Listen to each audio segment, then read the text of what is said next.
more work on some of our seeding systems here. A natural question when we started our work with ultra early seeding systems, the prescriptive practice of monitoring soil temperatures and starting planting regardless of calendar date, basically in that sweet spot of when the top 2 inches hits 1 to 3 degrees. Question right away from some farmers were like, okay, why can't I just plant in the fall? And my first reaction was, well, because I'd done a bunch of winter wheat work, was like, why don't you plant winter wheat instead? But that comes with different challenges, different marketing options, and so on, not as palatable to some people. So the evolution of our ultra early seeding project then was, we've done this with winter wheat now, where we've switched to an ultra late seeding system project with that, and then we kind of mimic that with this project here. So what you have in front of us is a variety called West King. So there's a lot of hope and promise with that one. Probably going to displace Brandon as the #1 variety across the prairies potentially.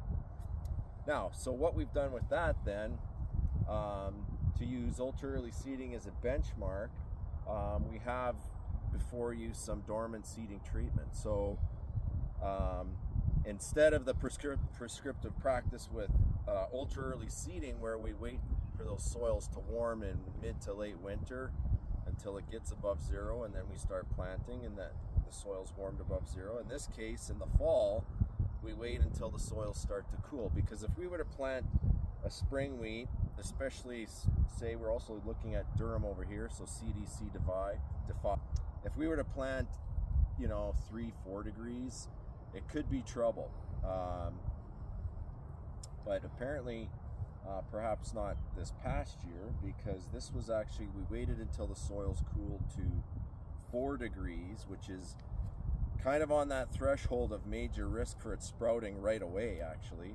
But as you can see, planted 4 degrees in the fall. The date was what, Warren?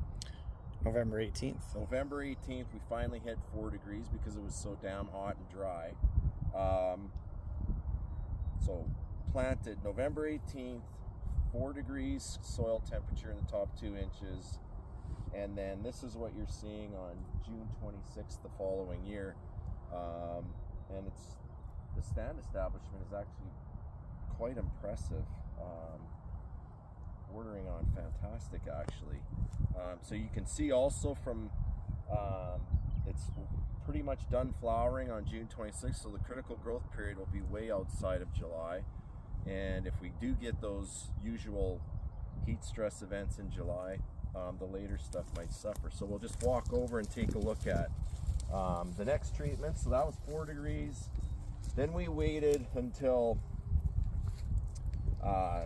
2 degrees, right? So 2 degrees, and then beside it 0 degrees, but we ended up actually having to plant those both on the same day, right? And that was when? November 20th. November 20th, because we had a massive snowstorm coming For the 21st. for the 21st. So everybody ran out here and did that, because if we the reality was this was 2 degrees when you planted, or close to it. I mean, it would have been a day later potentially, once that super cold event happened, that you would hit that anyway. So November what? 21st? 20th. So November 20th, spring wheat variety, West King. Again, looking pretty good. Should be similar there. And then comparing those ones to the prescriptive practice of ultra early seeding. And you said this was what? February 3rd? Yeah. So we hit our trigger temperature of, in this case, in the top 2 inches, 1 to 3 degrees, and planted in February. And you can see by it also kind of completing flowering as well, looks like. And then basically just a conventional time where a farmer around here would probably be planting their spring wheat. In this case, it would probably be in the neighborhood of 8 to 10 degrees. And you guys went in the 3rd week of April and knocked this in, and it looks fantastic as well.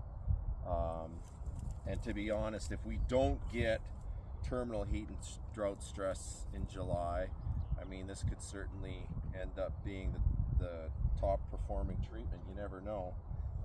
The thing we still like about our ultra early is the flowering's complete. You're going to be out of the field earlier, and pretty good chance you're going to protect yield.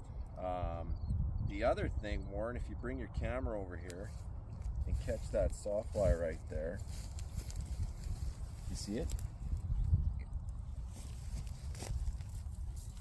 That is a sawfly, right?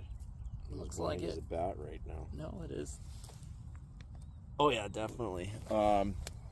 What we did see, like, there was a good question at the Stamps Field Day about, you know, the things that we like about ultra early seeding is that it takes on some of the benefits of a winter wheat system, and part of that includes possibly escaping and being asynchronous with, you know, the life cycles of insect pests or diseases like fusarium. So what Dr. Kui Liu and Swift Current observed in one of the years that we were doing ultra early durum work was those conventional plantings were hit way harder by sawfly than ultra early. So ultra early, like the 0, the 2 degree, even the 4, I believe, were all really good in terms of still standing in an environment that had heavy sawfly pressure.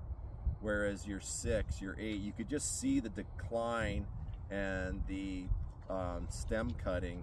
And then once you got to 10 degrees, which was our last warmest treatment, it was flattened by sawfly. So if we get any amount of sawfly infestation here, maybe we'll see the same thing or get an opportunity to compare. But given how cold and wet it's been, that tends to hamper reproductive activity and egg laying of sawflies. But if we're done with the rains as of Monday and we do start getting heat, you never know. Like, they definitely like lusher stems, and so yeah, if I had to guess which would be the more lush canopy and more lush stems, it would certainly be our final treatment over here that was planted in the 3rd week. Because if you look at these ones, you can tell they're drying up a bit, they're done flowering, so the stems themselves may not be as ideal or palatable for a sawfly, a female that wants to deposit an egg through that stem. So given the fact they have some choice here, they may indeed be looking at our later treatment. So we'll keep you posted.